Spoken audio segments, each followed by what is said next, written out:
Thank you, Professor Banduni. I have a question. Did you circulate the booklet, or you want me to give the booklet at the beginning? Um, we haven't. Have you sent it to us? Anyway, Uh, it's up to you. If yeah, if you want. I'll share the booklet now. So those who using the computer can open up the booklet. Then we can go through with the activity. So that's will solve the issue. So let me send it as a message. I'll text.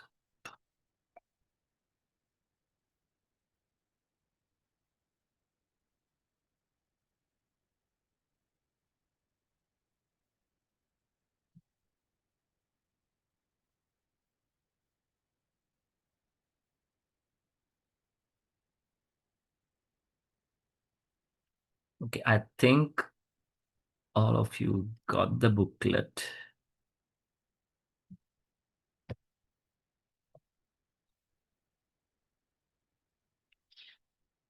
Uh, all right, thank you, Professor Banduni, for the introduction. And actually, this booklet was prepared in 2020.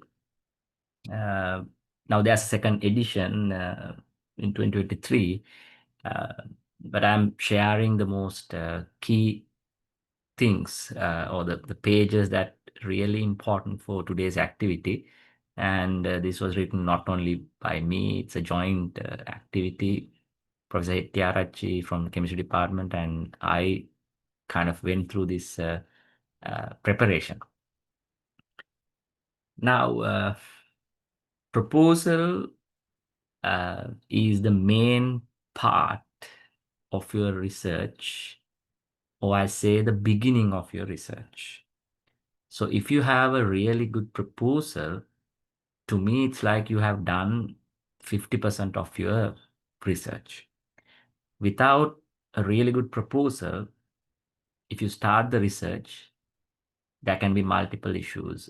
Maybe the cost might be different, or you might perform a research activity that already someone else did, and your objectives might not be matched with your real need.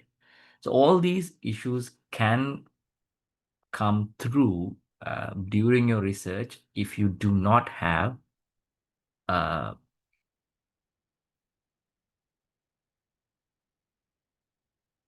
okay, someone requesting to resend. Okay, 1 second.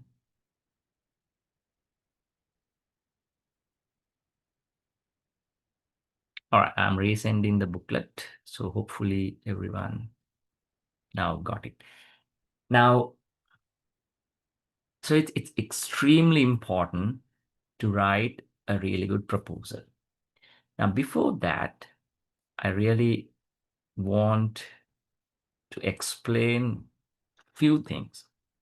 Number one, now, usually when you start a research, we all perform something called literature review, or we're going to perform literature search.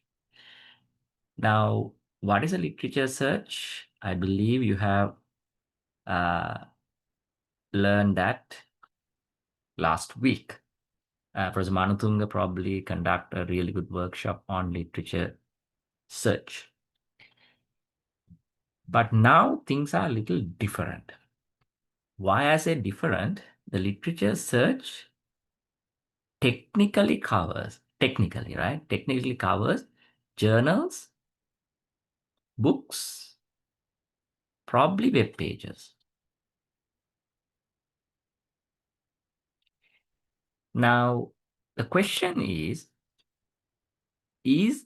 or are these covers the knowledge 100%? That's the question. Because why we perform a literature search? To know existing knowledge, to find the knowledge gap. Now remember existing knowledge and to find the knowledge gap. So existing knowledge will help you to really fill a knowledge gap based on your research. However, the literature search only covers, remember, close to 50% of the existing knowledge. This is especially important. Remember, this is extremely important to remember for engineering and technology. For engineering and technology, a fraction of knowledge exists in journal books and web pages. More than 50% or close to 50% of the knowledge exists in technology field or engineering field in patents and industrial secrets, right? Now, why I say this? Because most engineering or technological innovations, Samsung, Apple, Tesla, Boeing, you name it, they are not really published. You cannot find their real knowledge. So in some cases, they come or they publish as patents.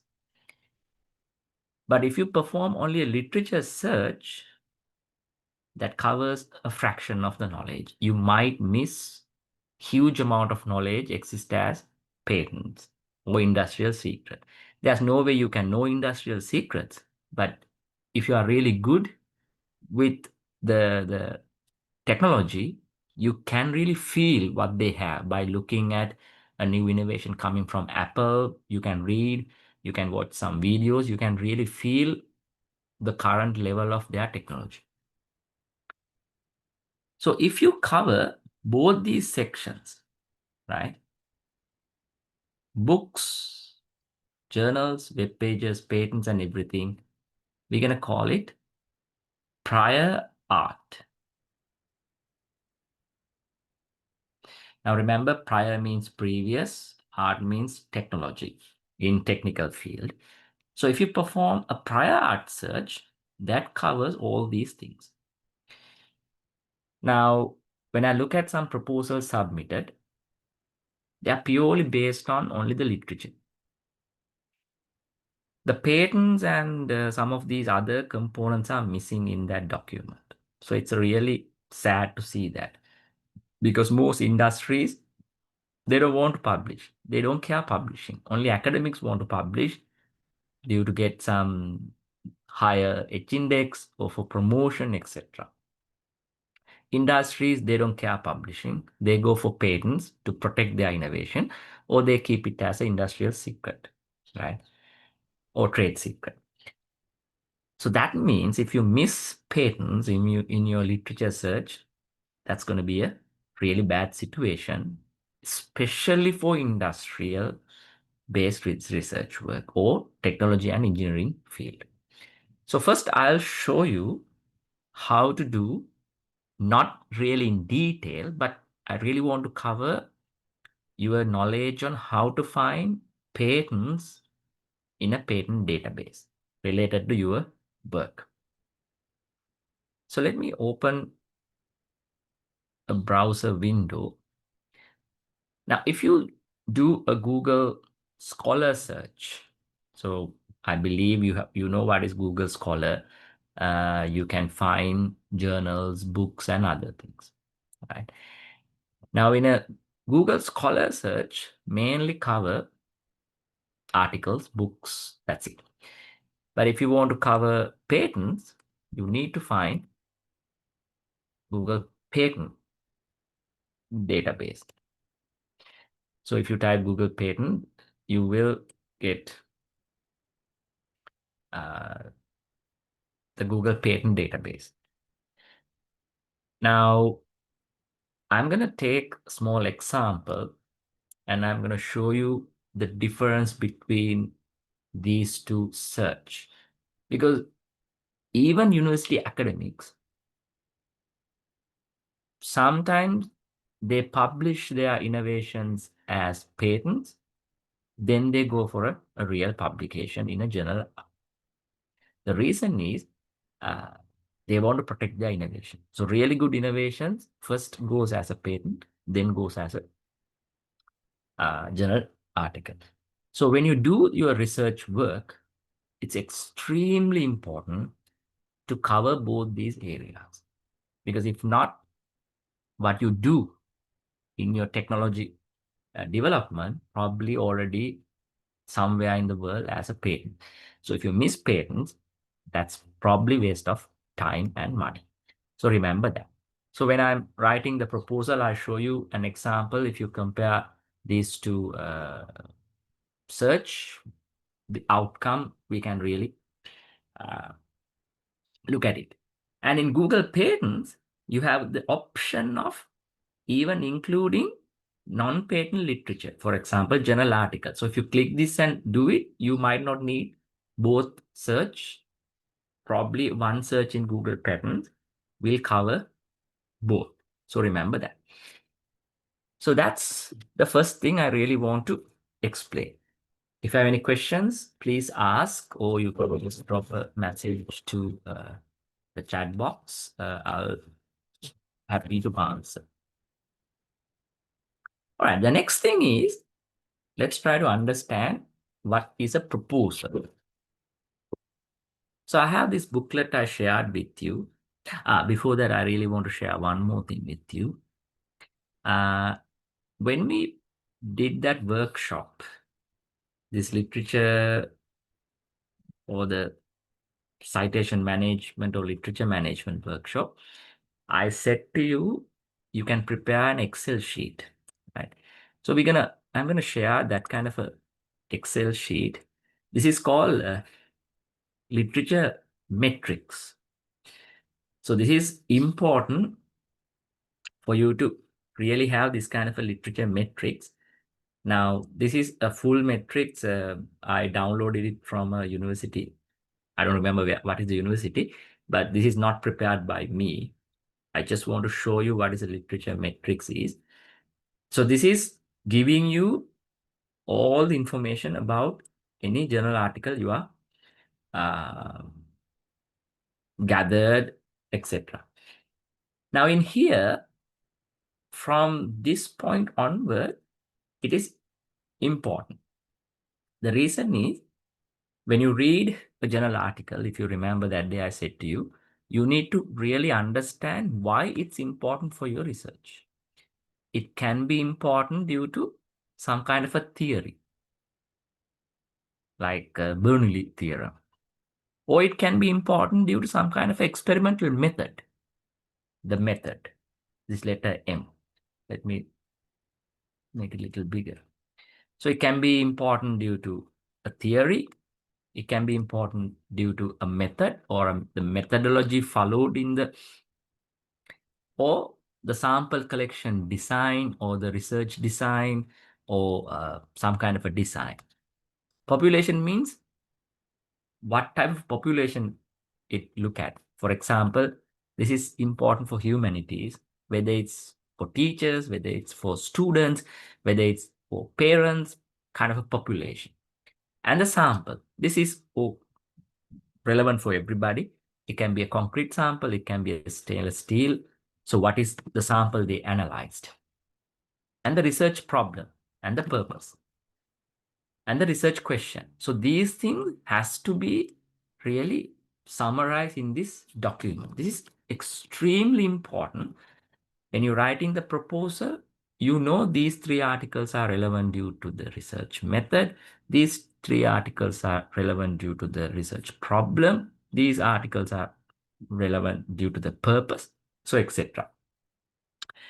Even you can put any strength and weaknesses. For example, this article have only 10 samples analyzed, so it's a weakness. The other one has 100 sample analyzed, so it's a strength. So that kind of analysis you can always do and fill this chart whenever you reading the journal article, because it's extremely important. Otherwise, when you're writing something, you need to recall where I read something about 100 sample concrete analysis, then you might need to go through all the journal articles, finding which article, because we don't remember after maybe 1 month, 2 months. When you finish your MSc, maybe 1 year, maybe your MPhil 2 year, maybe your PhD 3 year. So then it's extremely difficult to recall. It's a waste of time. So this kind of Excel sheet always help to really understand this. Some people go one step beyond. They have multiple sheets, sheet 1, sheet 2, and sheet 3. One first sheet of the Excel they dedicate for probably relevant to their introduction or theories. Then they dedicate relevant to uh, research method. So they have multiple Excel sheets. However, it's your choice, but having this kind of a Excel sheet at the beginning of your research work, at the point you start reading, and fill these things while you are reading, it's extremely important. Now, that's how you can use the technology to really simplify or to make you are more efficient compared to others. So if you don't do this, still you can finish, but when you start writing, it's going to take longer time. So have this kind of a metrics prepared while you are reading your literature, right? Because even knowledge gap can be listed here. So, and the analysis, you can put it in your word. For example, knowledge gap, a similar study was not conducted for Sri Lankan A-level students, or similar study was not conducted, uh, reinforce steel with the concrete admixture of this percentage. So that kind of a knowledge gap even listed here. Later, when you really conducting your research, that can be important if you want to fulfill that knowledge gap. So remember this, how to prepare this kind of a literature metrics. So this is another tool you really need to remember, right? Okay. Now, a research proposal is written for two reasons. No, not two reasons, but targeting two main objectives. The first objective is to fill a knowledge gap. Knowledge gap. So we all know if you find some knowledge gap, you can perform a research to fulfill a research gap. There's a question, how do we obtain papers which are not freely available? All right, that's a good question. There are multiple ways. Probably you need to have the easiest way. Probably you need to have a friend in a developed country who is in a university. They might have uh, uh, ability to download all the articles. You can really get that article by writing to them. But remember, when you write into them, make their life easier. Just send the direct link to the web page containing the article. They can download easily and send. Don't send one by one. Just send maybe 10 at a time. Probably they will download and send to you. Other than that, the other technique is NSF had that kind of service. They have a mechanism to download some of the article and send to you. And there are some web pages or some websites they allow you to download, for example, ResearchGate. So if you have an account in ResearchGate, probably you might be able to find some more journal articles. But getting subscription from a journal, downloading, it's extremely expensive. I don't think that's going to work in Sri Lanka. So have a set of friends in different countries. Probably that will help you to sort out this issue. Okay. So why we write a proposal? First, to fulfill a knowledge gap. So that's your objective. So, or sometimes we write a proposal to really find or to solve an industrial question. So there are two types of proposals: purely academic type research or purely uh, industrial based research. But at the end of the day, even I divide this into two categories. These days, everything mixed. The reason is now research are not really common targeting purely academic work. We always try to find more need-based research. We perform a research to fulfill some kind of a need, because that really secure funding for your research. Because if you perform a purely an academic research, or let's say to find why electrons orbiting around an atom, that kind of a question, in Sri Lankan context, you might not get funding because people or whoever the evaluator think this is not really providing an answer quickly for an existing question. So they might give funding for a research that might come up with how to increase the yield of rice by 10%, a new fertilizer development. So that kind of research get funding than your one. You might disagree, but that's how the things are happening. So second reason is uh, purely industrial need.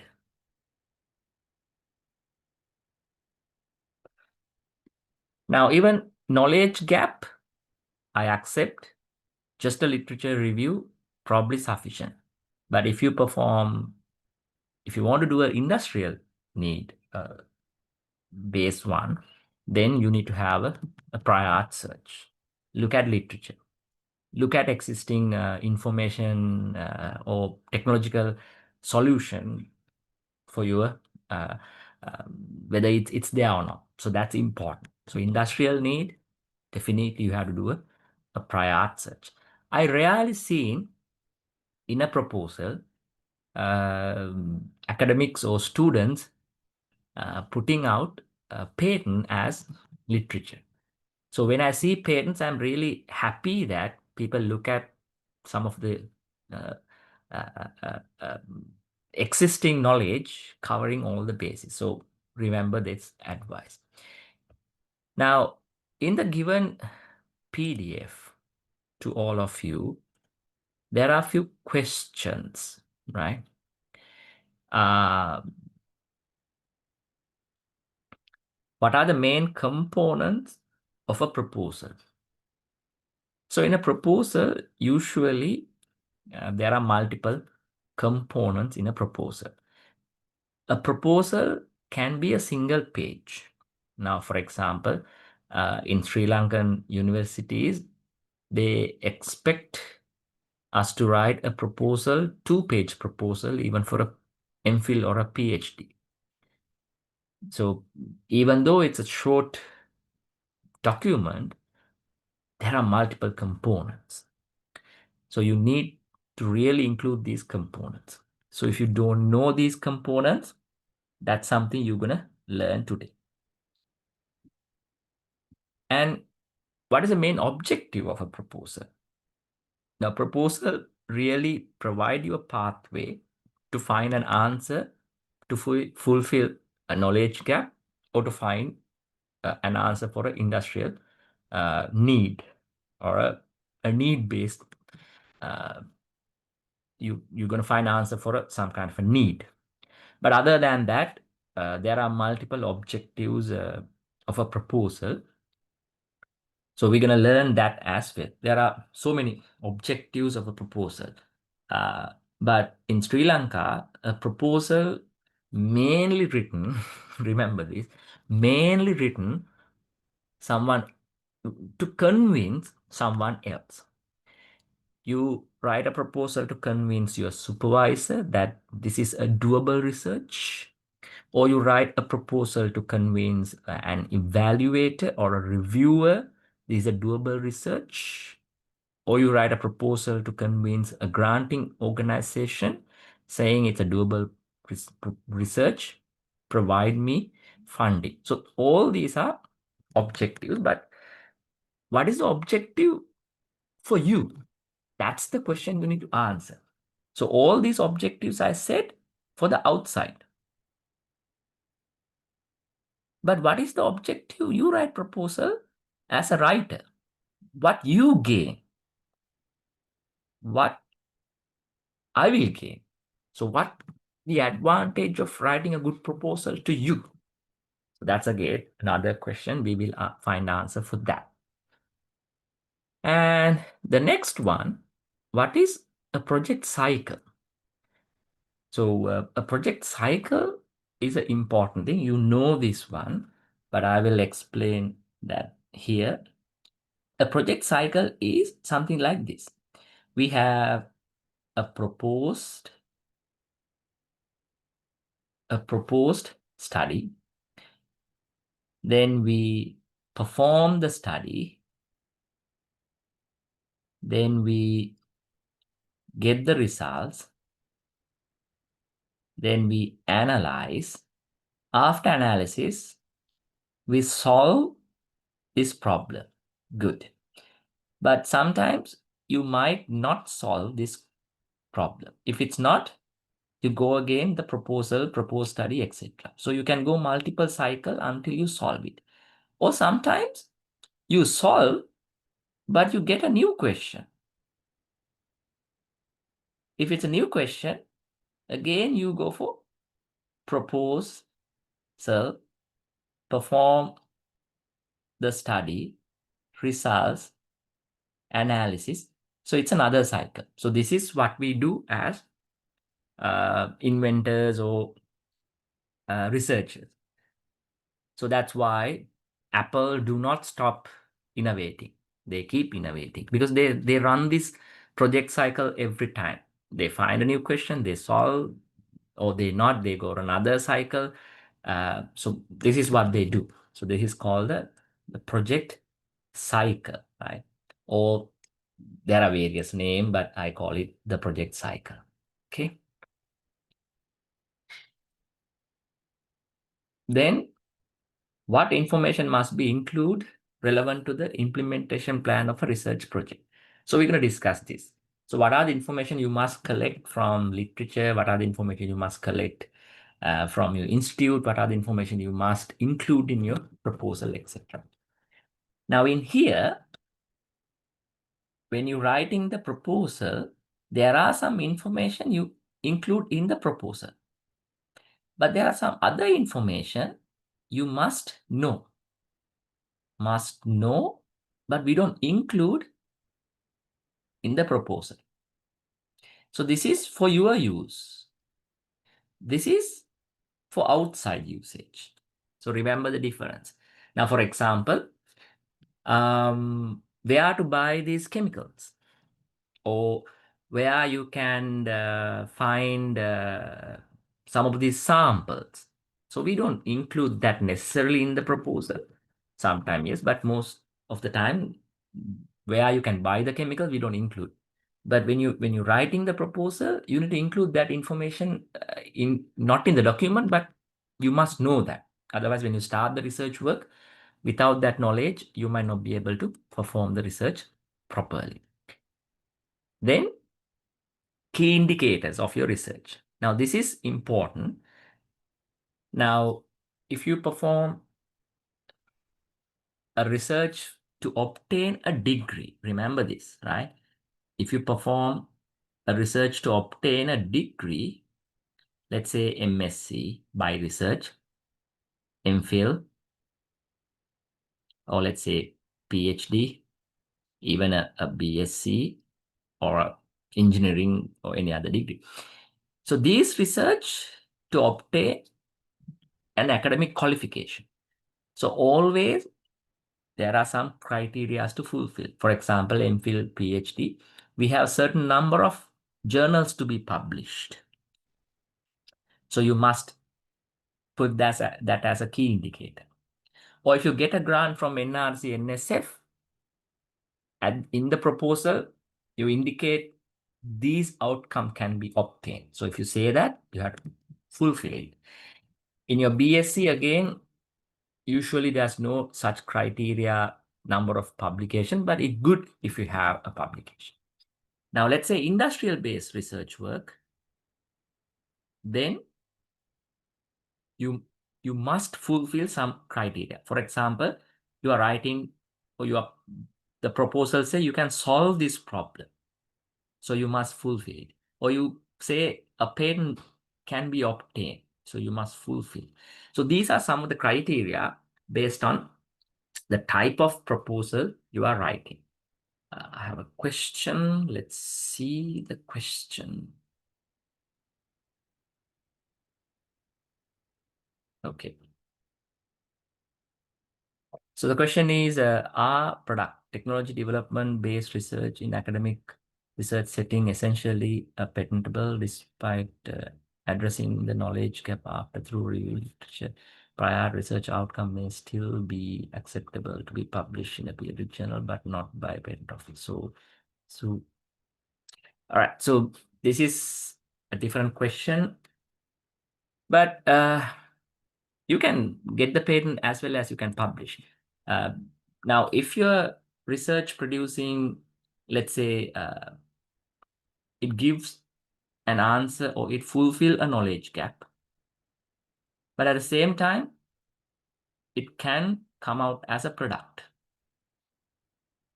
right? So let's say the knowledge gap is a certain admixture, right? So you're going to find a certain admixture composition with addition of a certain additives provide you better admixture. So this is the knowledge gap. So you can also, it can come out as a product. Fine. So now the sequence you go through is important.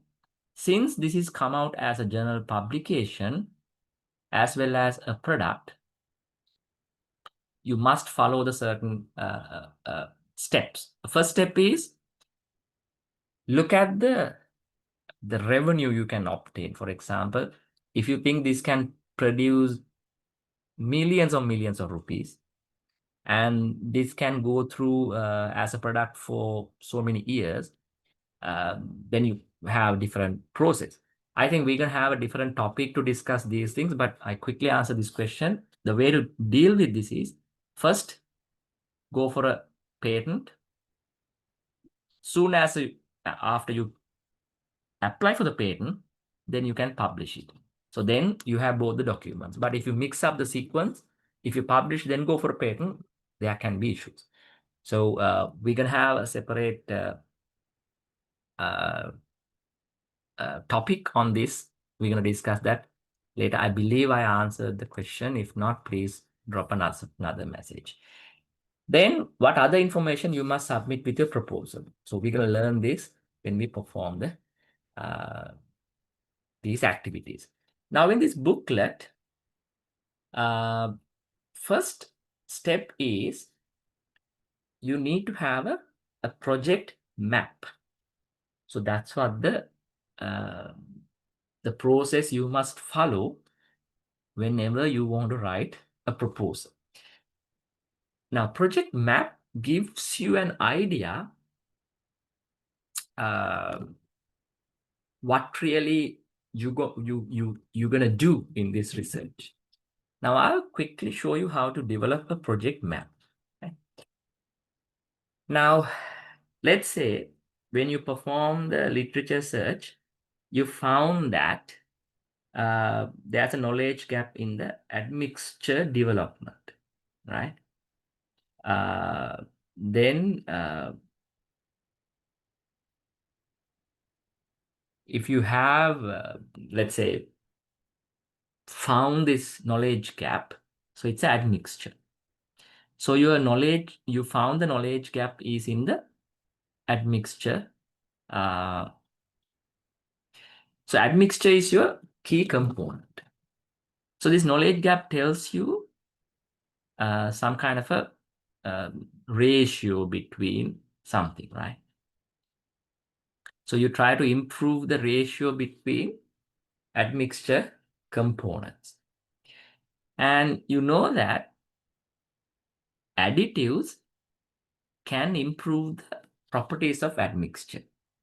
For example, adding rubber beads or adding some other components can improve the admixture quality. And you have another additive. You can add it and slow down uh, the time taken to hardening the admixture. So you can have these second additives. So these are the information you have gathered on this admixture development proposal or this research. So what you try to do is you try to develop a new admixture have better properties than the existing ones, or let's say less water.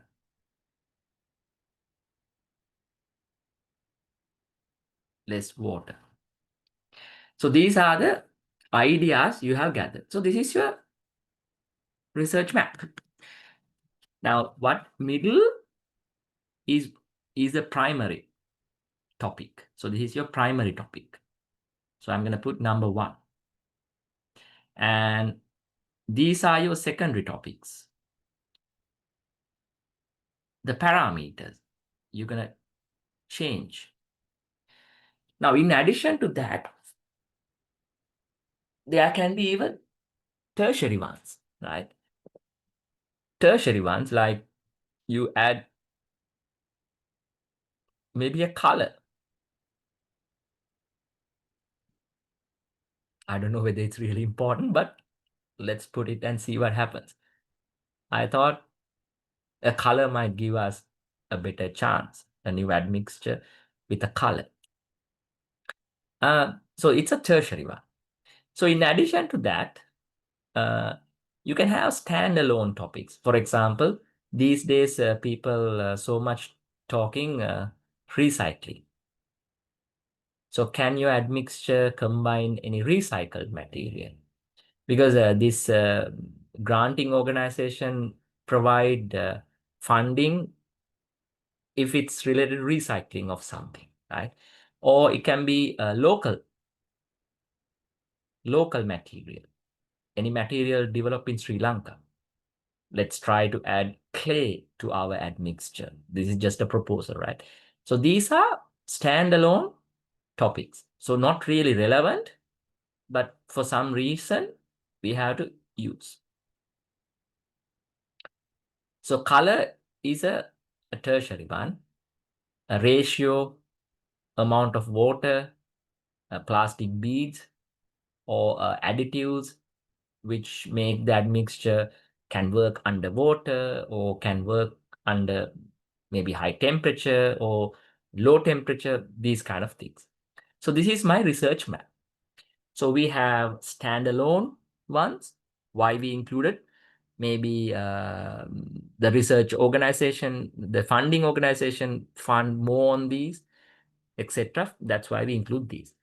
Now, remember one thing, this will take longer time. So I prepared this rough one just for your knowledge, but when you do this, maybe while you are traveling or while you are having a brainstorm session, you write or draw this kind of maps, maybe multiple maps you can develop. Now let's see how you can develop the research topic. So we're gonna say clay, see what I'm gonna do, right? So this is the crazy part. I'm gonna say clay-based admixture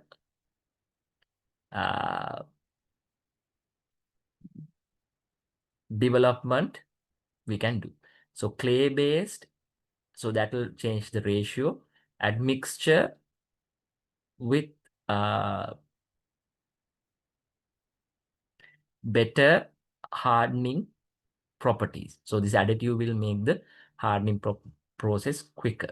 Or I can develop clay-based admixture, less water, and can work under low temperature. So this red one is a topic number 2. The yellow one is a topic number 1. So primary and secondary titles usually coming directly from the knowledge gap or from the need basis. Remember, that's how I see it. Again, these are not really written rules, but I try to correlate the knowledge gap or the need of the industry for primary and secondary titles, right? Or keywords.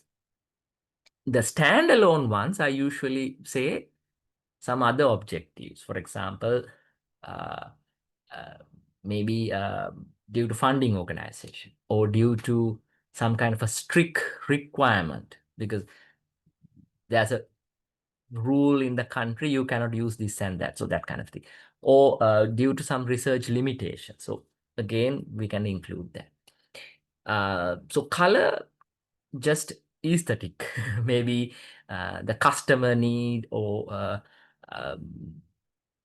market need, something like that. Not really improve anything, but just to aesthetic aspect, maybe attract more customers or etc. For example, if you want to send it to a certain country, that country people like certain colors, so we add that color. So that kind of a aesthetic aspect, not really improve the quality, just a appearance, something like that. So this is how I really draw down my um, research map. All right, any question on this?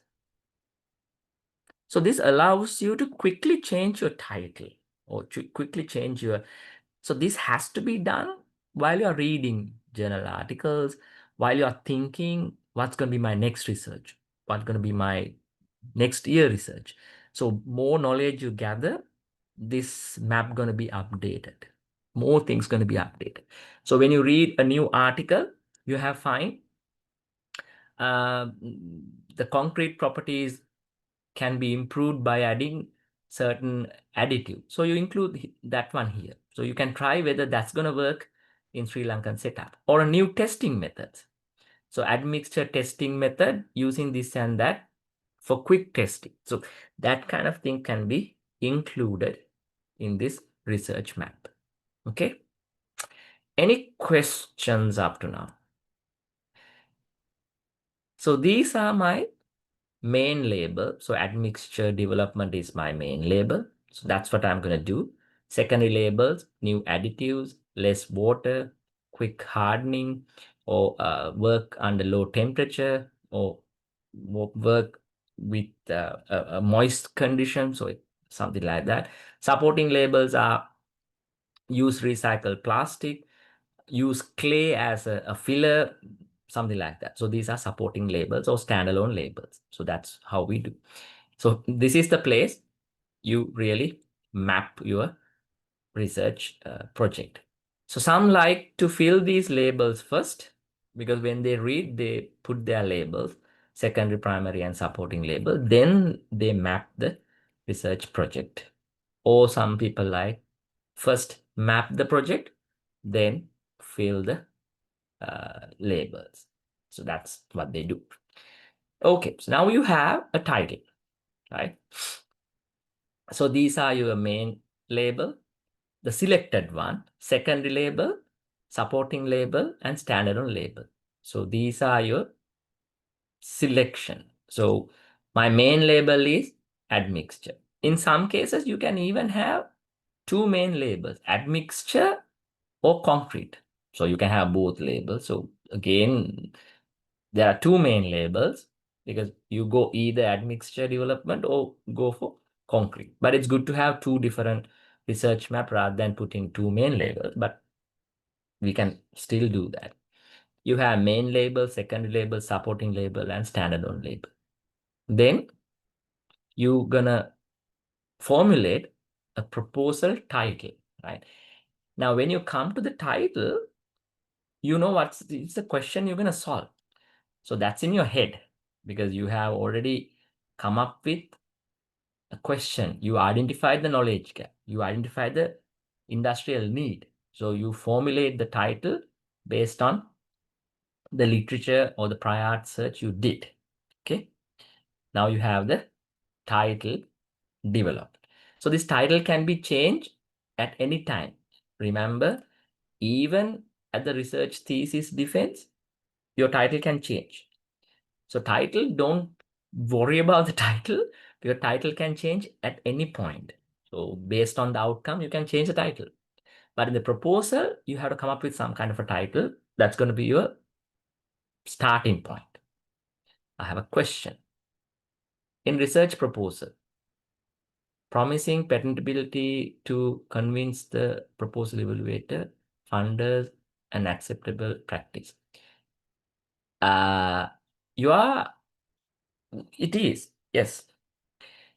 But again, you have to justify that. Now, for example, if you say I can have one patent, remember within the research time period, you might not be able to get the patent. You can say, I will submit one patent application.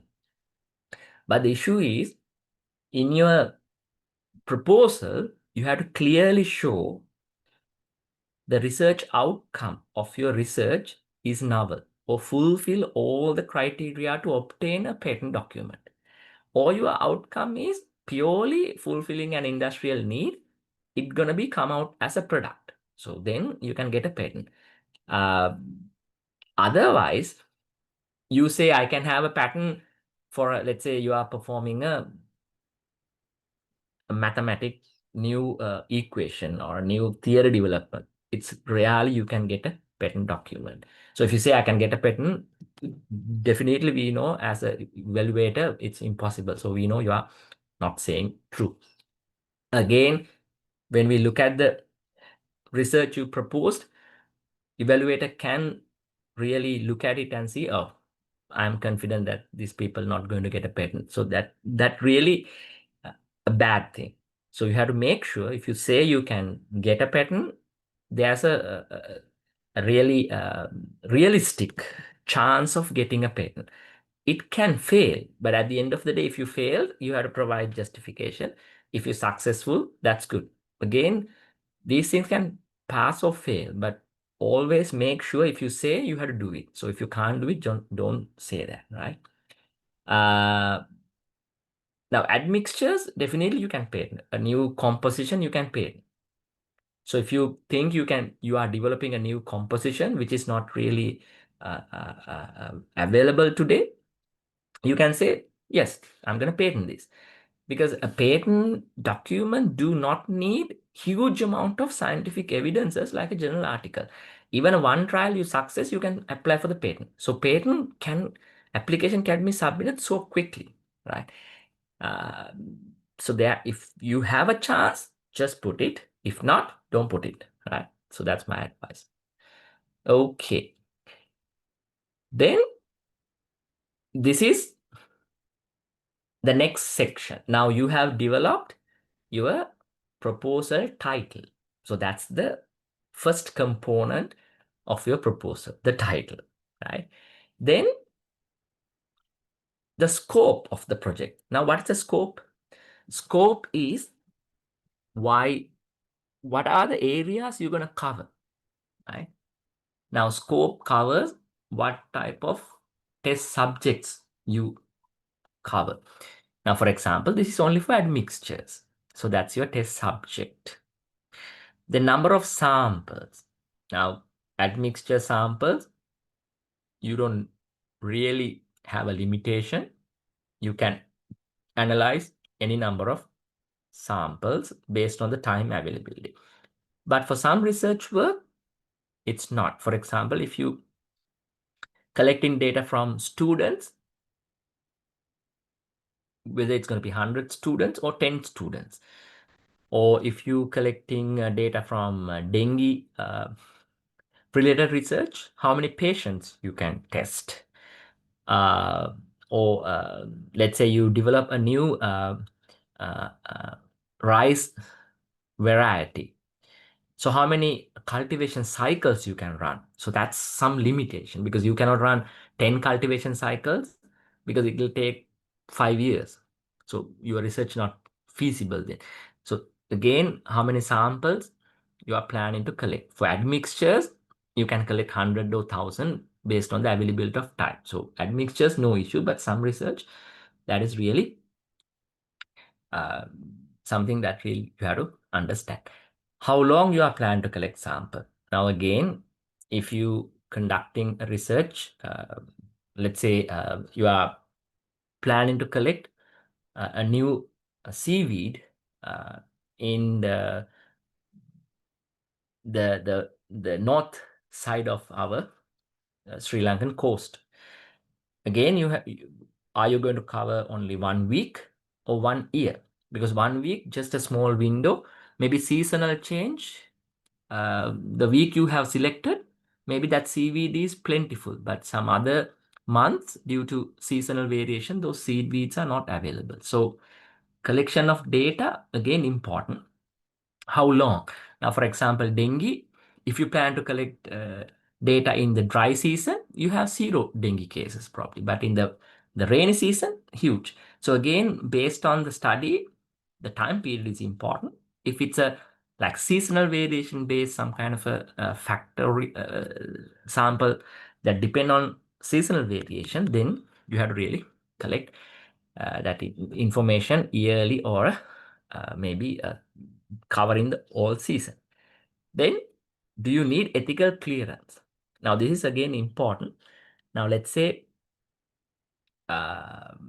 you planning to uh, perform some kind of a research based on bamboo, right? Now, I don't know whether you know this, but you cannot go and cut down bamboo trees uh, as you wish, because transportation of bamboo from one district to another district is prohibited, if I remember correctly. So then you need to have some kind of a clearance. So do you need to get clearance? Now, ethical clearance, if you planning to use animals or maybe humans for your study, you have to get ethical clearance. So ethical clearance process take few months. So when you're submitting the proposal, if you not really pay attention to this, they reject it. Why? They know you are not really good researcher. That's why you miss it. Now, if you plan to work on with bamboo, you have to clearly mention uh, the removal of bamboo from river banks. The approval will be sorted from the AG office or district or secretary or ministry secretary, etc. Then they know you aware about the situation really well. Now, if you say bamboo-based new product, you cannot cut down bamboo from riverbanks and do the production. So large-scale production, bamboo will be cultivated in these selected areas, or so you have to really show that you aware about the situation. So this is again a critical question, right? Then, do you need special permission to collect sample? Again, the bamboo scenario. Now, for example, you cannot go to Singaraja and collect animals for your study. You have to get the approval. So you have to indicate that. Even you do it in secretly, later when a day when you plan to publish, you might be in trouble. So remember, this is again important. For example, if you use school kids to collect information, probably you have to get the approval from the Ministry of Education. Even if you plan to collect teachers, again, you may have to get approval from the ministry. So this kind of approval is required. Are you plan to use statistical method to validate your results? This is again important. The reason is statistics is important to finally validate your results, to say yes or no. Now, admixture, when you have some kind of a hardening time, comparing with the existing admixtures. So to really prove that your admixture hardening time is shorter, you need to have statistical analysis, some kind of a statistical method. Now, all of us know statistics like mean, mode, and all these t-tests. But it's good to really talk to a statistician before we start the research. Why? They will tell the number of sample needed. They will tell the statistical method, the pros and cons of the statistical method. They will tell you the software you might need. They will tell you how many significant figures you need to have in the data, or they will tell this is the way you need to collect, you need to have control, you have to need a sample, etc. They will tell everything. Because if you don't do that before you start, at the point you write the proposal. When you start the research, if you want to run more samples, your funding will not enough. Time will take longer. Or when you perform all the things, you think you can do it, but statisticians say no. Or when you start doing the statistical analysis, maybe you are not really capable of performing the statistical analysis. Or you need a special software not available in Sri Lanka. So all these issues. So again, to find answer for these questions is important. The point you write your proposal, because this is just cover the scope. How many samples, the process of collecting, all these things has to be considered. Now you have to write your scope using 3 sentences. Now, for example, you're going to write 3 different types of admixture samples will be tested against the existing admixtures under varying the, let's say, temperature, the composition, and etc. So that's first scope.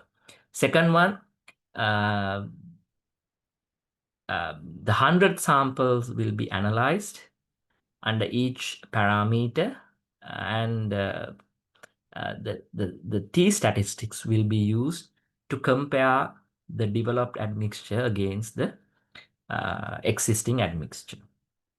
Third one, uh, the government approval will be sought and ethical clearance will be obtained to collect bamboo or to collect data from students and dengue and etc. So this is my 3 sentences. Now you understand it's clearly indicating that I understand the scope. Now you know how many sample has to be done, you know the ethical clearance, all these things. So you know how long will it take, you know how much time required, how many samples has to be analyzed, you all know all these things. So in your proposal you're going to include these things when you're planning, right? So this is just about the scope. So you wrote in 3 sentences about the scope. Then information collection. Now this was written purely for academic research, so that's why I'm using only the Google Scholar. But the newly updated version having this prior art search and etc., the second edition. Remember I showed you this literature metrics. So this gives you the required information. All right, I have a message. Can you scope from one or more of supporting label? Can you scope from one or more? Can you scope from one or more supporting label? I do. Can you reword the question, or can you explain what maybe I I need a bit more information for this question. Next question, can you please show an example of 3 sentences scope you past research proposal? I'll try to show you, right? So at the end, I'll open up few proposals of my students. Again, those are not perfect because even I'm not perfect writing proposals. Every day I develop myself and improve myself. So I'll show you some examples later. Definitely, yes. The question, can you scope from one or more the supporting label? Please revert the question and send back to me with a little bit more information. Help me to understand this. Okay. So this gives you all the information you need, the research literature metrics, right? Now, why metrics is important? Now you need to find the current practice of admixture development. So you in literature, you know, understand these are the mixtures currently available. Or you can go to industry and find currently available admixtures in Sri Lanka. Then the research design, how you test the admixture. Admixtures, if I'm not an engineer, but I think we are using that cone kind of a method. You fill it and put up a cone and you take time to collapse or something like that, right? If I'm wrong, please bear with me because I'm not an engineer. So that's the design. Then uh, the collection of data, how you collect data, all these things. So now you really go with the existing knowledge, right? Based on these articles, write 5 sentences to introduce the research problem. So that's the first step you need to do. So 5 sentences, you can say the current existing admixtures using 60% water, and it really an issue when we transporting because 60% water take longer time to transporting issue one, and 60% water issue two, because it take longer time to harden. Uh, the longer hardening time produce multiple problems when the admixture is applied due to these reasons. That really hindered the use of admixture in certain industries, because you cannot use admixture since it take longer time to harden. For certain application you cannot use, and due to more water, transportation required special instruments, equipments, etc., right? And current admixtures, due to transportation time and to increase the hardening process, addition of certain additives make that mixtures expensive. um, so that's the other issue. So now we identify 3 issues: hardening time longer, more water, transportation issue, and again multiple things, and adding additives make the admixtures expensive, right? So these are the 3. So writing 5 sentences, you clearly indicating the research problem. So this gives you an idea. Your admixture going to be less water, quicker hardening time, less amount of additives. So you try to make it less expensive. You try to make it hardening quickly. Less water make the transportation easy, right? So you don't need special vehicles or equipment or storage to transfer admixture. So that's the research problem. So how you do this? Based on the need or the knowledge gap, because you read articles, you read patents, you understood um, all that mixtures have in these days 50% or more water. You identify to quickly harden, you need to add certain additives, chemicals, expensive. So in Sri Lanka, we import that. Can you do that using clay? We don't know. That's what we're going to test. Then transportation, you need these special vehicles to transport admixture and pumping admixture to concrete, all these things. So that's the issue we try to solve. Again, these are, I don't know anything about admixtures, but I'm using this example just to give you an idea. Maybe, not maybe, definitely all of you coming from engineer background know more about admixtures than me, definitely, but I'm using this example to explain this process of writing a proposal.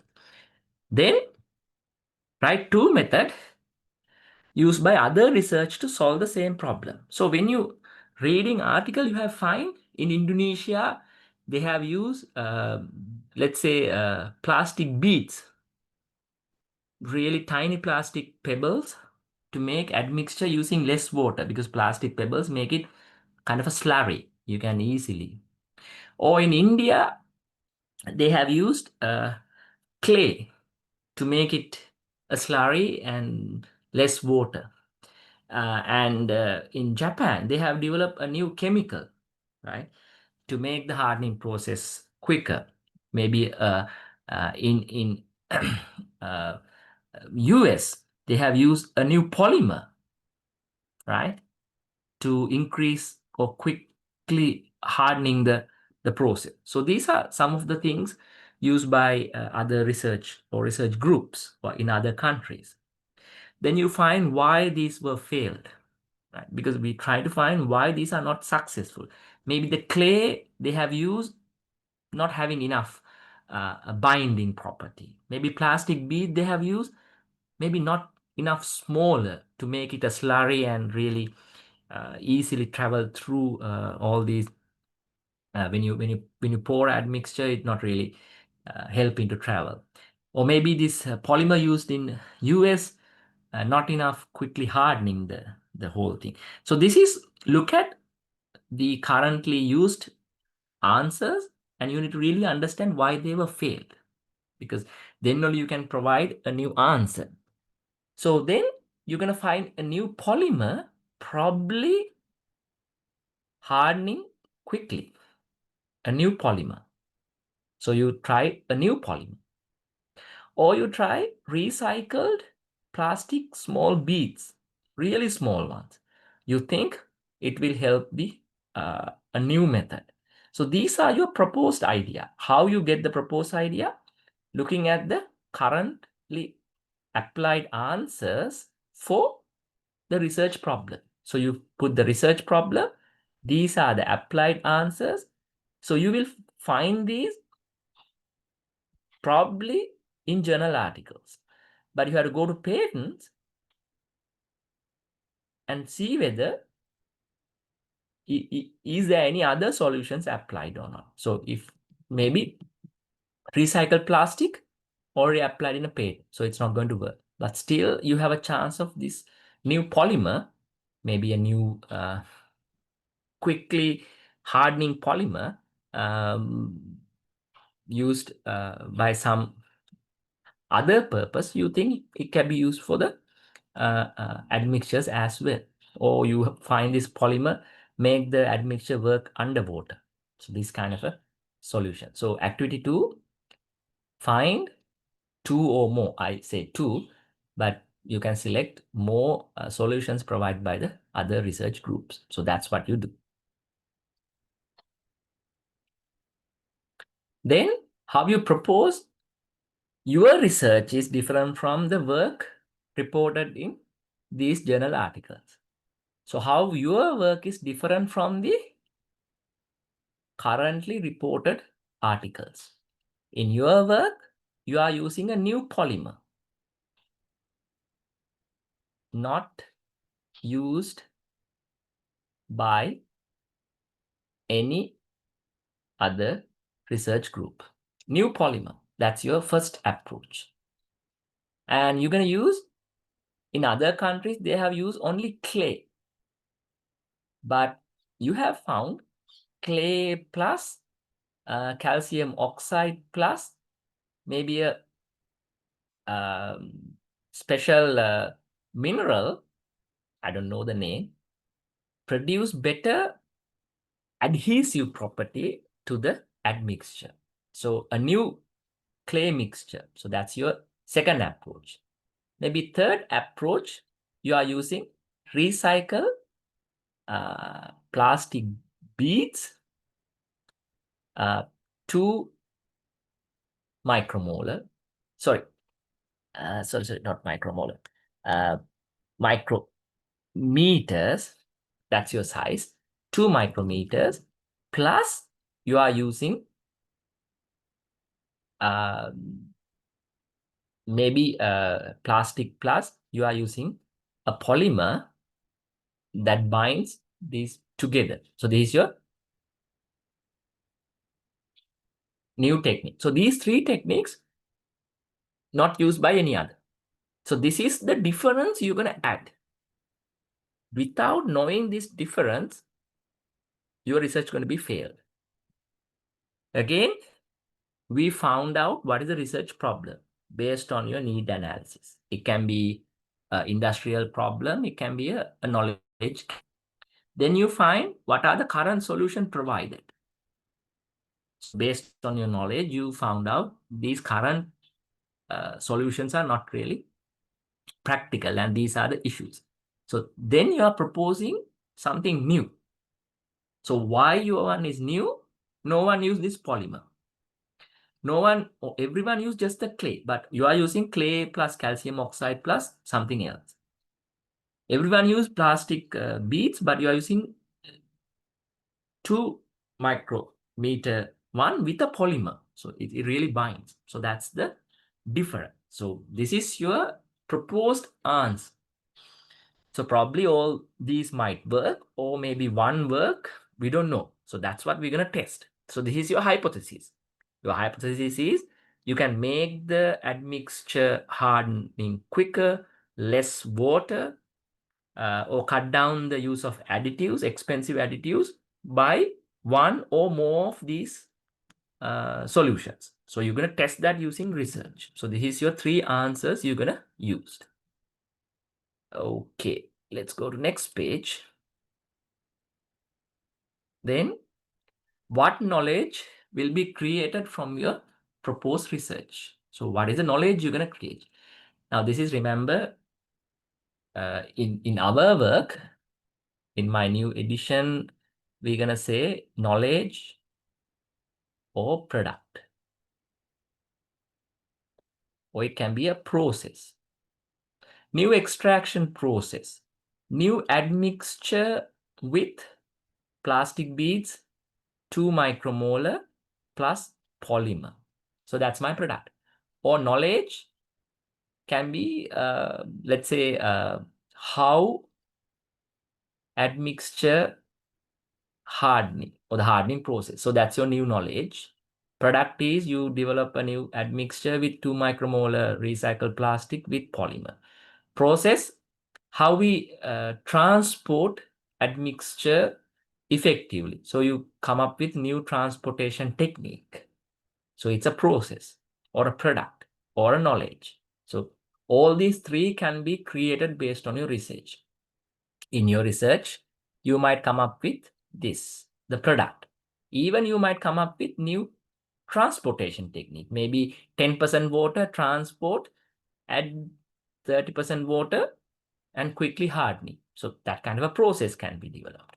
Or knowledge, you can create a new knowledge, maybe understanding uh, the process of hardening of admixture when a certain polymer added. So that's the knowledge you're going to create. So you can create all these 3 things in your research. So you have to be clearly indicate the knowledge or a product or a process. So if it's a process or a product, you can go for a patent plus a journal publication. If it's knowledge, definitely publication, but might not be a patent, right? So if it's a product, you can go for commercialization. You can cut down the use of importation chemicals. So again, you can list these things in your proposal. So these are some advantages to grab the attention of the evaluators. Now, the next step is you have to double check whether these are done by someone else or not.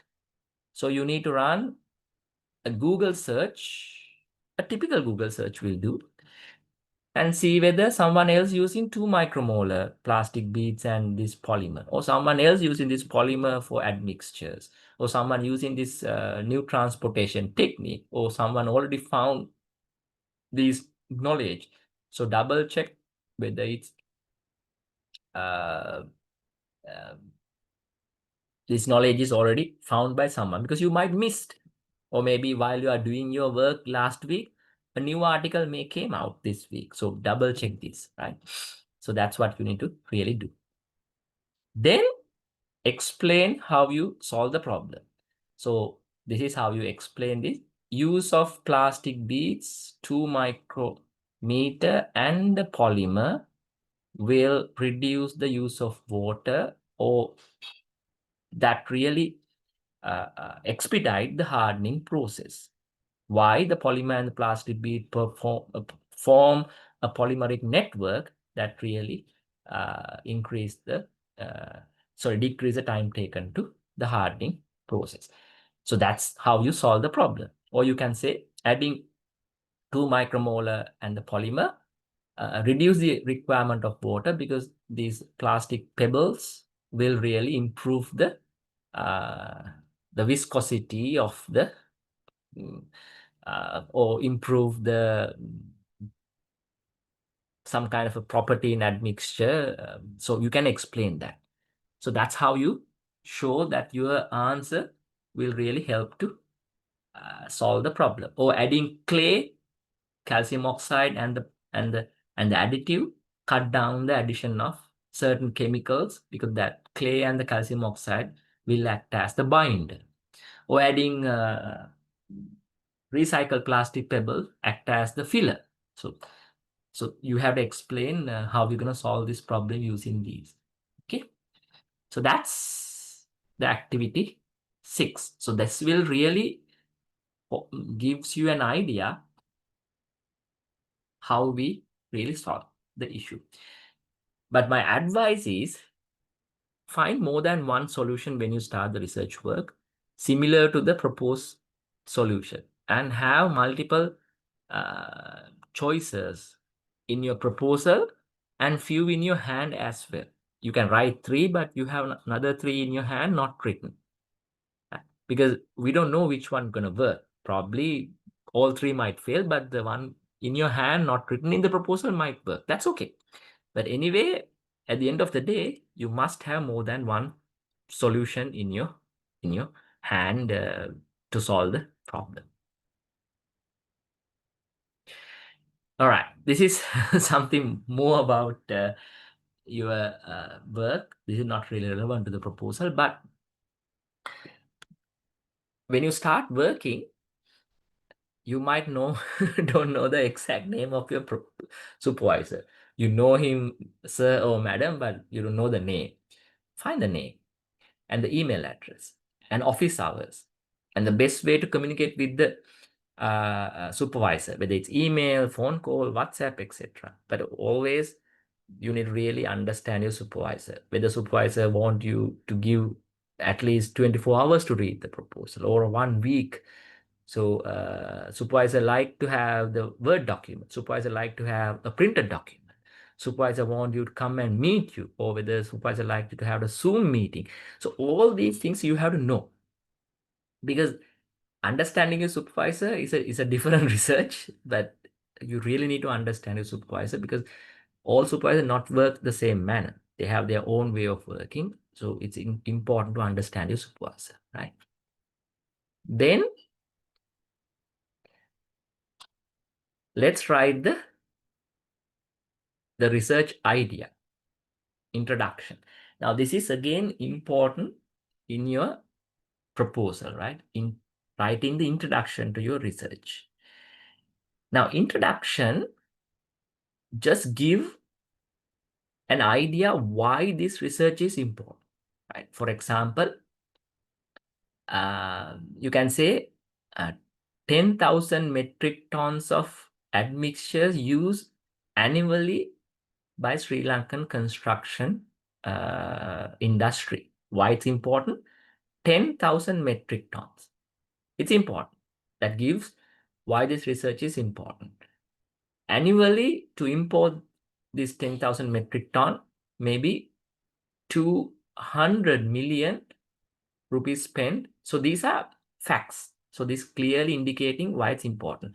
And due to the longest uh, settling time or a hardening time, the construction industry need these issues or face these issues. So this is a brief introduction to your research. So this information clearly indicating why your research is important, and solving the issue. Maybe industry work can have a cut down cost, less importation, and more usage. And you can use admixtures in different fields like underwater construction or in New area, even in rainy season, etc. Right? I have a question. Question. Can you please show an example? 3 sentences. Okay, I think this is related to just explain section. How activity 2 and 3 and 5 about different already 3 key citation have been made in activity 2. Well, let's go to activity 2 and 3 and see what's.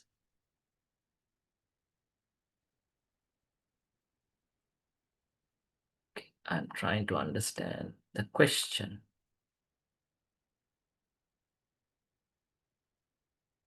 Uh, Is it related to just explain section?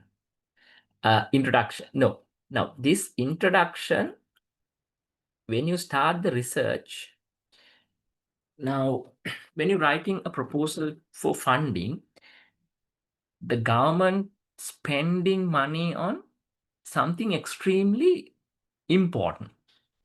Not important in the sense the scientific importance, important in the sense what is the impact on the society.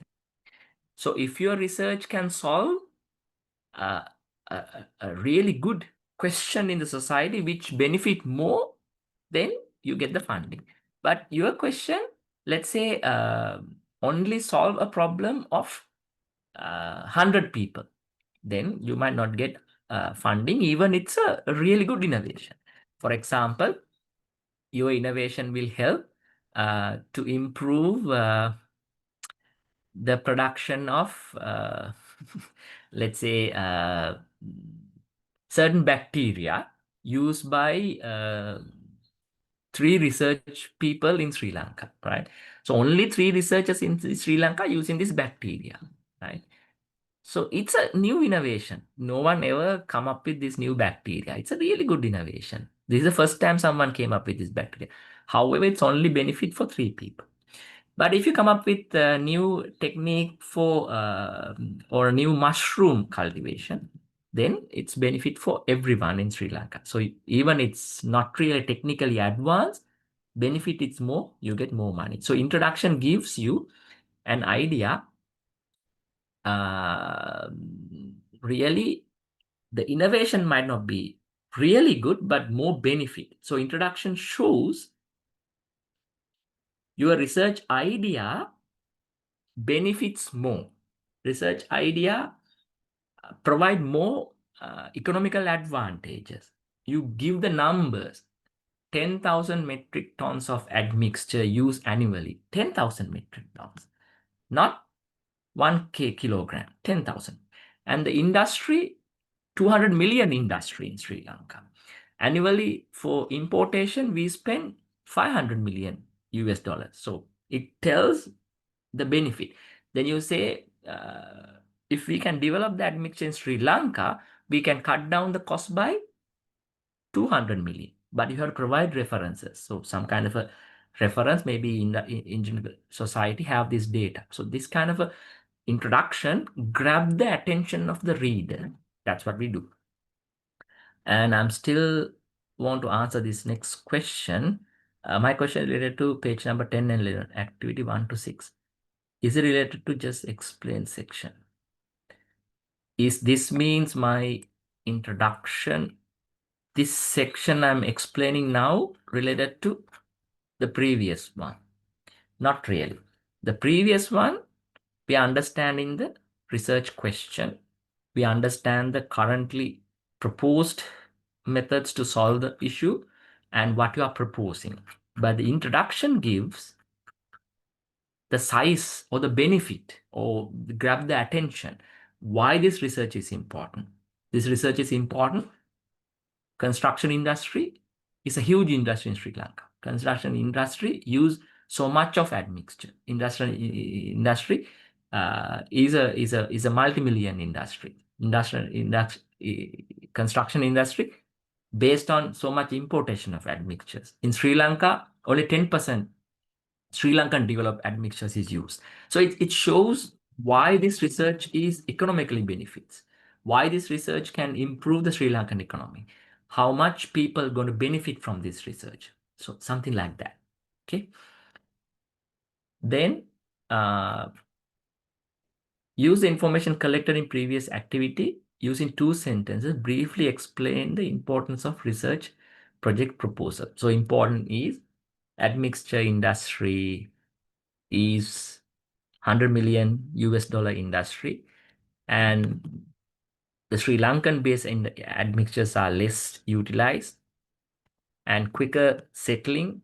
New admixture can improve the industry or can use admixtures in other applications as well. Quicker settling one or fast hardening admixture can be used in underwater industries. So something like that has to be written. right? 2 sentences, because 2 or 3 sentences, it's important to briefly explain this. For a 1 paragraph, fine. Writing using 2 sentences is a little difficult. Then I'll come to this section later, but I'll quickly jump to the end because I really want to show the final activity. So what I try to do is, the proposal has sections. Research problem, we wrote it there in few sentences. Introduction, we wrote it there. Why it's important, again we wrote. Sample collection or number of sample.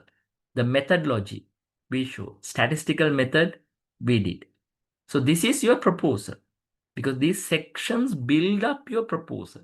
Remember, I asked you at the beginning, what are the sections of a proposal? These are the sections of your proposal. And main reference or main references, these are the section of proposal. So what we did up to now, we went step by step building these sections. So that's what we did. So I hope you understand where I try to bring you at the end, building these sections, right? So that's what I try to do. All right, I have.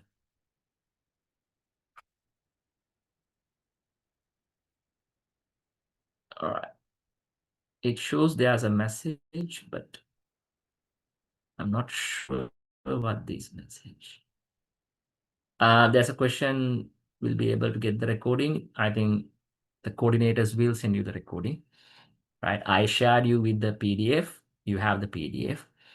I will share the research literature metrics Excel file as well. Again, it's not I did. I downloaded from somewhere else, right? So I'm gonna do that.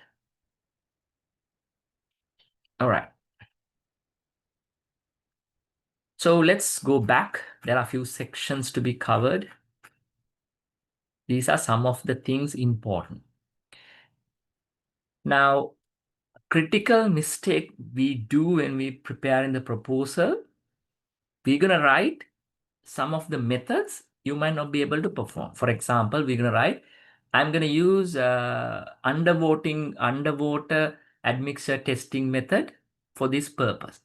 But when you start the research in Sri Lanka, there's no place you can perform the underwater testing. But you wrote, because literature article says underwater testing method can be used. So when you write the proposal, when you wrote the proposal, you put it. But when you start the research, it's not there.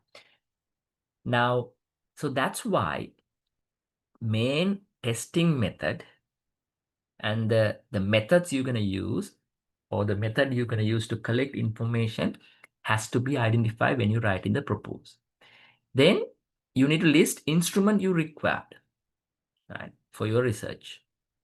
All the instrument, even the pH meter, right? Then find where you can really access these instruments, because some you can access freely because it's in your supervisor's lab.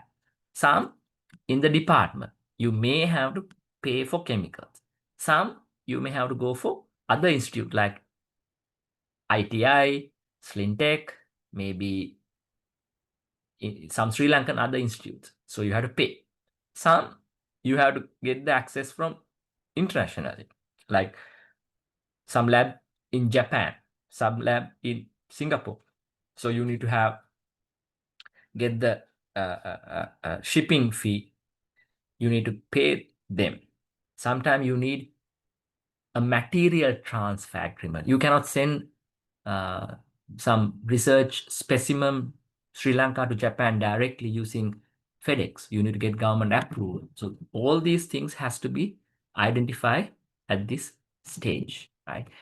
So the other thing is how you handle sample, how you dispose sample. For example, if you're handling some bacteria or some animals, so how you handle sample? You kind of touch it with the hands. After these animal samples or these concrete sample, how you dispose? You can just throw into dump, or how you really store these sample? Do you need any special tools or equipment to handle sample or collect sample? If you're dealing with snakes and other venomous animals, you cannot touch them. If you're dealing with mice or mosquitoes, how you keep those. So this is extremely important at the point you start the research. Now you cannot use mosquitoes just breeding. You have to buy it from Medical Research Institute. So they have special mosquitoes for the research. Even mice, all these things you have to be carefully investigate, especially instrument.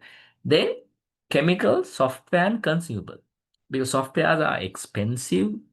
If you need statistical software, if you need 3D mapping softwares, if you need some chemicals, do we need to import them? Can we buy it in Sri Lanka? So all these things has to be identified at the research proposal writing level.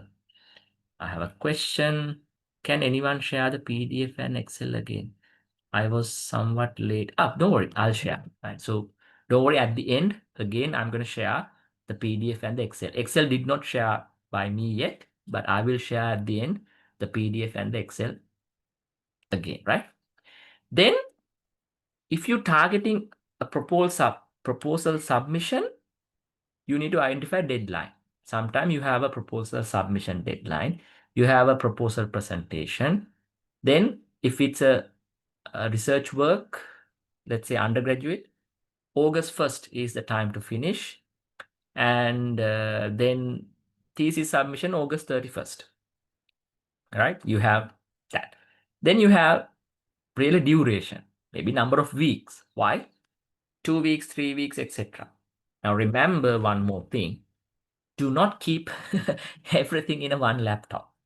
You better have your Google Drive, all these things uploaded, updated versions, because what I found, most students, just one day before the proposal submission, computer burned.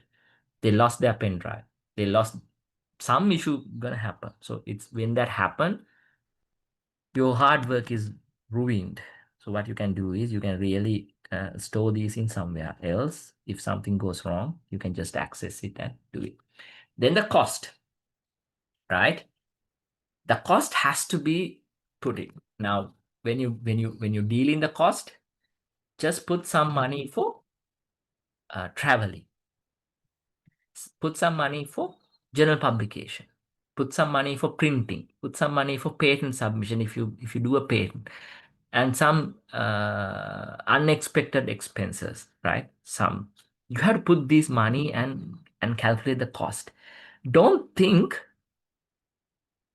really some money I'll find, or don't worry, I can travel by bus and cover the traveling expenses. Don't think like that. Put all the costs into your finances, expenses. It's extremely important, right? Then you can produce something called a Gantt chart. So Gantt chart is kind of a table where you have the activities on one side and the time taken for each activity, right? So you can really find, I'm not sure whether I have a Gantt chart here. No, I don't have a Gantt chart. So in most cases, research proposal request a Gantt chart. It really gives the evaluator an idea whether you understand the time taken for each activity, right?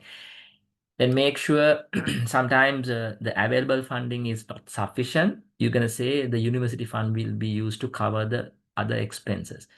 Then we have an issue because no one know whether you will get the university funding or not. So you have to show a proof that you can really get this funding from university. Maybe you need a letter from university. Otherwise, NSF not going to fund you because NSF fund 80%, other 20% not coming from university, then your research might not work. Then some cases, you need some special skills. Like for example, you might need a personal computer. Yes or no? If it's no, fine. You have a plan to cover it up. Whether you know how to work with MS Word, MS Office, sometimes you need special skill on statistical analytical software. You need some special skill on some special software like Origin, how to draw these diagrams and etc. Tree diagram. So sometimes you're accessing some data from Japan, or you are accessing some high performance computer in Japan, you need internet connection. Do you have a connection or not? So all these things has to be really understand at the beginning. Because when you get the grant, you cannot say, I don't have internet connection, I don't have a person in Japan to deal with this. No, you really need to find a solution for these questions. I have a message. At what stage co-authors of my paper need to be identified? We really do not identify co-authors. Number one. What we identify is our collaborators. So if you have a collaborator, let's say you have 8 collaborators. In Japan, they are just collaborators providing you some instrument access. You pay for that. So they are collaborator, but since you paid for them, or they just allow you to use their instrument. So did they provide a significant impact on your research? If so, significant means the knowledge creation process. Not now, let's say you go to the university, your father drives you every day to university, or you are using the same office transportation to university. So will you give them a co-authorship? Because every day they transport you from your home to university. No, they're just a facilitator. But in the university, you have certain people, or in a different university you have certain people, then they provide the knowledge, they provide some really good insights, so they have create a significant impact on the knowledge creation.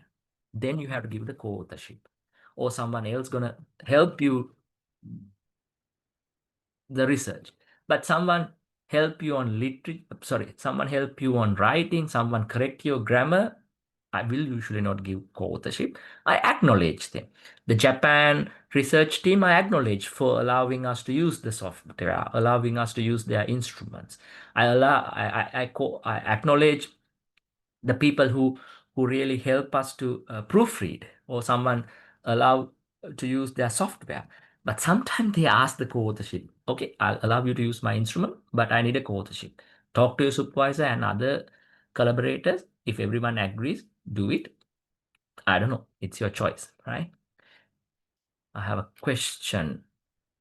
In the proposal and according to the given format in page 16, the booklet, in addition to research problem, where we need to distribute research questions and objectives. All right. Research question, we identified. So research question is here. So I think somewhere. So I think here. Research problem. So that's a research problem. So we identify that.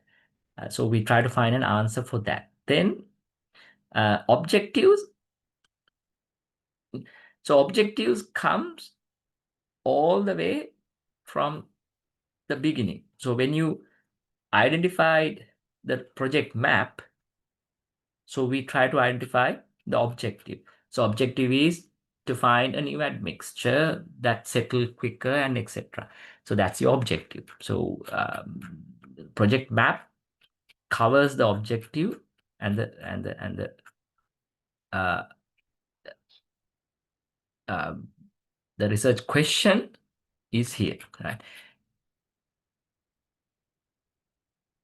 Okay, then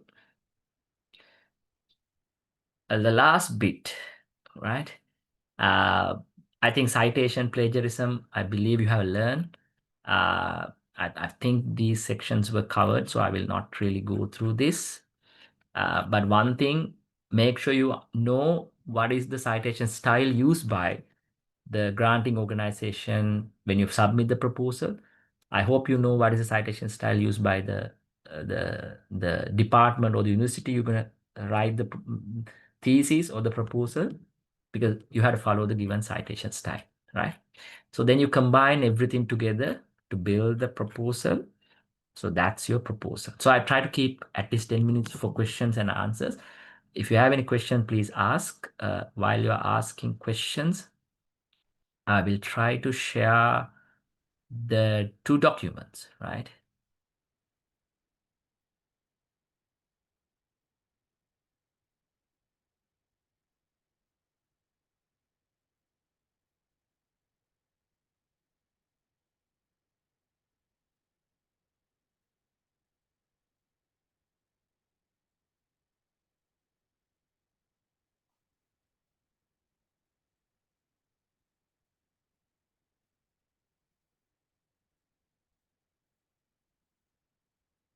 All right. So if you have any questions, you can ask.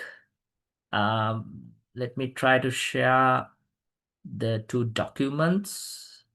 Again, uh, this Excel, it's not mine. So so all the acknowledgement goes to the person who did that. I'm just using their work, but I'm going to share that with you.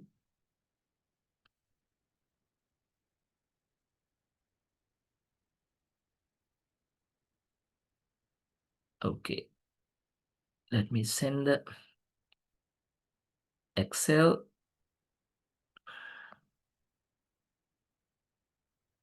All right. So that's the Excel sheet. So you can Google and see what is a Gantt chart.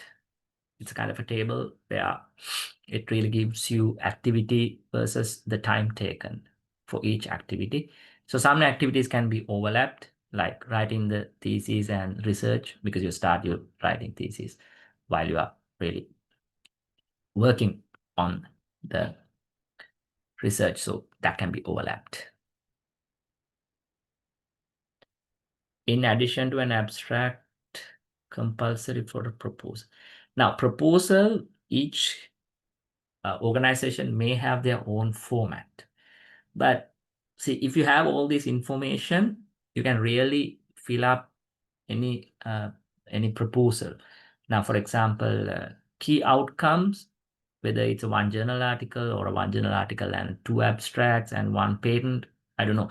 But based on each organization, they have their own format. So format has to be followed. So look at the format. This information can be transferred in a manner, I mean, to fill any granting organization. So no issue. In addition to an abstract, compulsory for a proposal. I'm not sure what it means. Can you please show some well-written? Oh, I don't have a well-written proposal. I don't know what is a well-written proposal because proposals are already something uh, really change time to time. I will try to find a proposal. Give me 1 second. I will try to show you maybe one-page proposal. I'm not sure whether I have a really good one. Honestly, there's nothing called a really good proposal. These are what I call always comparative. You have to compare with someone else, and based on the granting organization, based on the requirement, we always change the proposal format.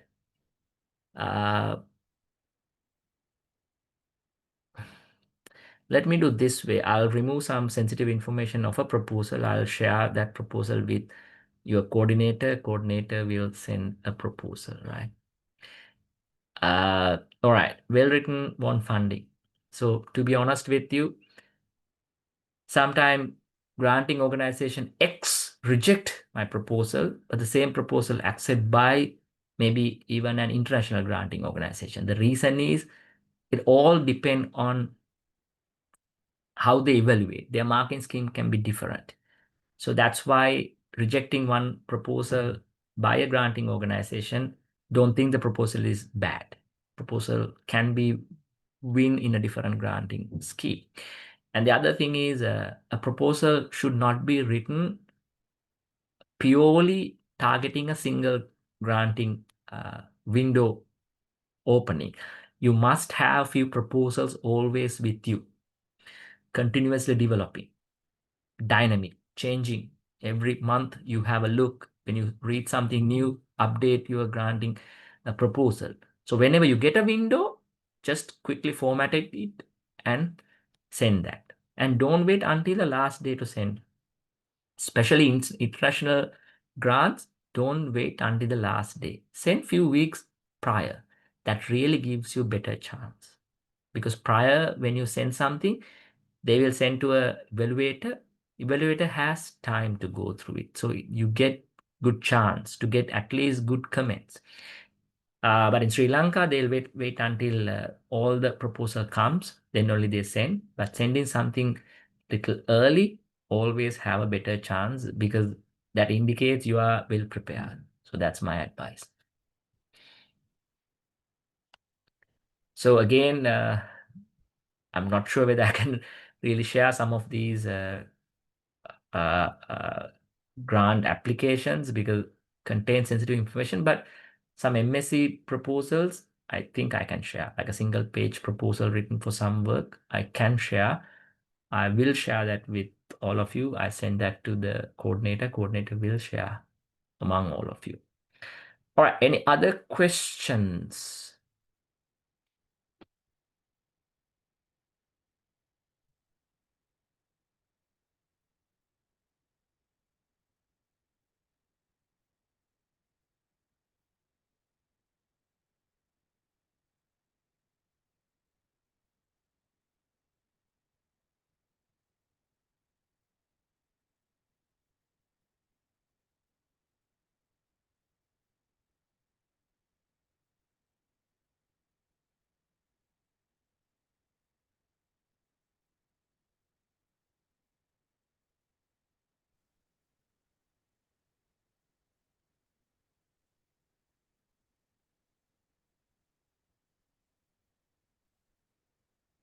All right, since there are no questions, I think we are done for the day. And again, I'm happy to really support all of you, and I'll share a proposal soon. Right. So thank you again. Thank you very much, Professor Kauman, and very comprehensive and very interestingly that you have presented it. And I am sure that today most of our people um, who have really understood that how to do it. And you have ended it, but when we are adding the literature review and the introduction, that we have to add add some literature to it. Would you please, before winding up, would you please say, tell something about it? Because for the introduction also, we have to put some, we have to add some past knowledge through the references and the citing, as well as for the literature review also we did it because last time we mentioned, but still that some students are struggling that how we are adding the references to our introduction and literature review. So maybe would you please take 3 minutes to explain that? Now, in some proposals, they do not require in-text referencing. For example, they don't want 1 and 2 and 3, 4. Within the document, they don't want to indicate any references, especially some universities for MPhil and MSc, PhD proposals, they don't want that. What they need is just a bibliography, just covering what are the key references. So they are asking like 3 key references, 5 key references. But in granting organization, introduction, they would like to have some references. For example, why this analysis is important. And what is the current situation regarding the uh, research. So to back or to show why this research is important, they would like to have some key references. Other than that, they would like to have a bibliography. So in introduction, they would like to have references in some for granting organizations. But in MPhil, PhD, MSc proposals, some universities do not want in text, but at the end, they would like to have a bibliography.